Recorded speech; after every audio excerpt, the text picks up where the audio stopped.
El día de ayer se produjo finalmente la declaración del abogado Spínola, que es la persona con la que Alan García suscribe un contrato para el pago de $100,000 por la conferencia que supuestamente, no, por la conferencia que dio, ¿no es cierto?, en Sao Paulo a la Federación Internacional de Empresas de Industrias de Sao Paulo. Y que, bueno, ha generado mucha controversia. Está con nosotros el señor Ricardo Pinedo, secretario de Alan García, para hablar sobre este tema. Bienvenido. Buenos días, Nicolás. Buenos días, Giovanna. Muchas gracias por la invitación. Y aquí estamos. ¿Qué fue lo que pasó realmente ayer? ¿Cuál es la versión que tienen ustedes? Bueno, nosotros estamos muy satisfechos. Hemos obviamente conversado con Erasmo Reina. Nosotros no tenemos la suerte de tener un mensajero en la sala de interrogatorios. Estamos muy satisfechos porque básicamente el señor Spínola, quien no conocemos y ha declarado ayer que nunca contactó con nosotros, ha declarado que él nunca se ha dedicado a pago de sobornos. Él ha declarado que no trabaja para la Oficina de Operaciones Estructuradas, sino es un consultor externo. Ha declarado lo siguiente, que él se le pidió que firme un contrato. Esa es una parte que nosotros desconocíamos. Todos los peruanos nos hemos enterado de eso el 15 de noviembre, cuando han aparecido los correos entre Spínola y Grillo. Nosotros respondemos por lo que oficialmente se nos vino a decir, se nos vino a contratar y se nos pagó. ¿Qué pasó? Con todos los peruanos nos estamos enterando qué ha sucedido detrás del biombo, y eso lo tendría que explicar el señor Barata a su turno, que es en marzo. Pero Spínola fue quien les mandó el contrato a ustedes. No. El contrato lo tuvimos nosotros a través del señor Barata, que hace de intermediario para la conferencia. ¿Por qué Barata? Porque en ese momento, mayo del 2012, Odebrecht ocupa la mesa directiva de FIES, es la vicepresidenta de la federación. Entonces no es que, qué raro, Odebrecht viene a invitar a Alan García. Viene Odebrecht y el señor Barata le dice al señor Alan García, en un testimonio que hemos presentado, Nicolás, el 14 de febrero a la Fiscalía, todo lo que yo le estoy diciendo está respaldado con correos, con emails míos, de la secretaria del señor Barata y del propio Barata. Claro, usted mismo nos ha dicho acá en una entrevista anterior que usted todo lo coordinó a través de Barata. Así es. ¿Por qué? Porque era vicepresidente de FIES. Era parte claro, de pero usted tendrá que aceptar, Ricardo, que hay algo que acá no cuadra, ¿no es cierto? ¿Qué es decir, lo que no cuadra?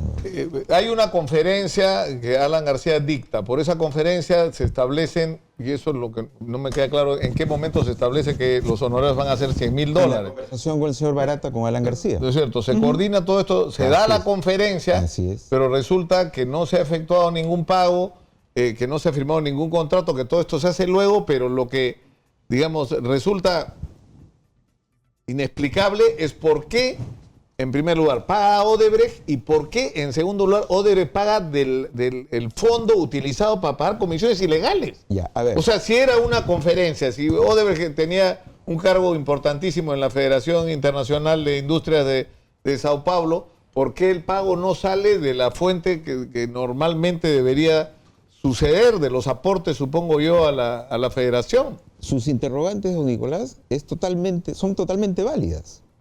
Son interrogantes que nosotros nos hacemos. ¿Por qué? Viene el señor Barata a decirnos que la Federación de Industria de Sao Paulo está interesada en una conferencia. Tiene 13 personas en lista para dar la conferencia. No es una conferencia de Alan García. Y en ese momento no firman un contrato. Ustedes confían en la palabra. A ver, él viene y quién sabe, de repente esto le explica todo.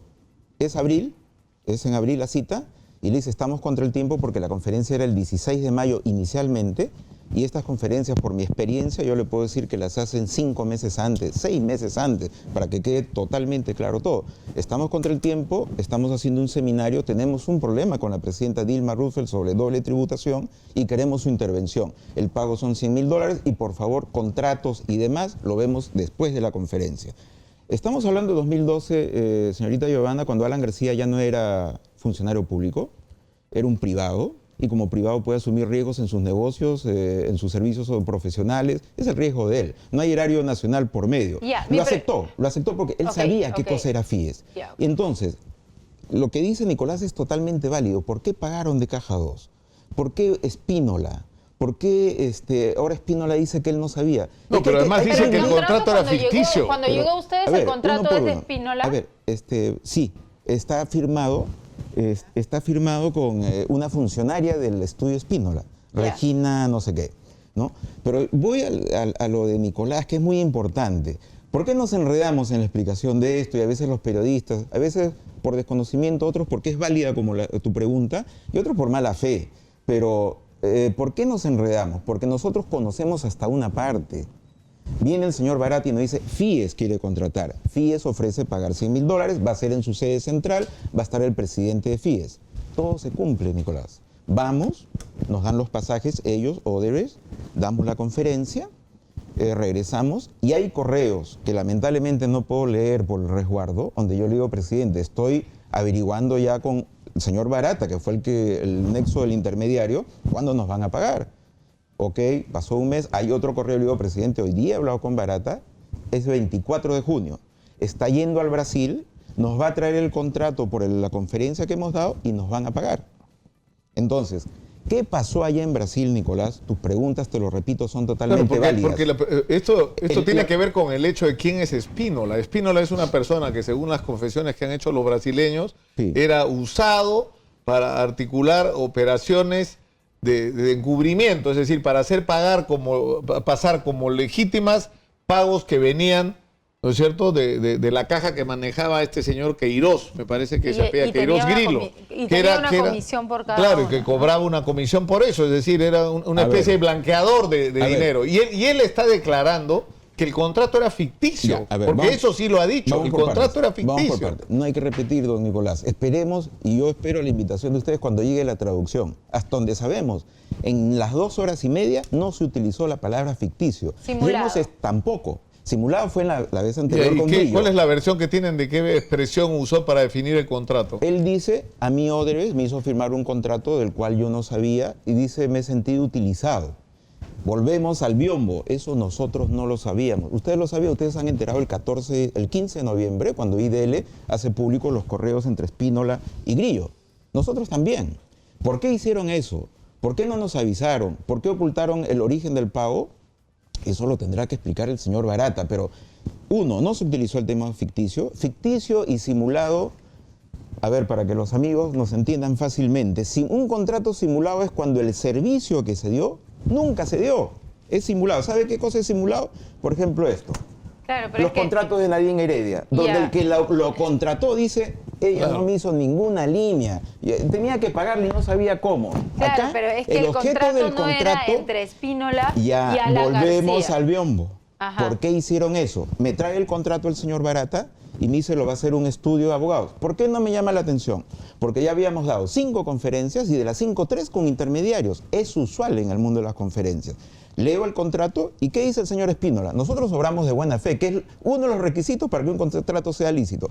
Dice, mis clientes en Brasil me han pedido que haga una conferencia, entre ellos FIES, que está organizando este evento.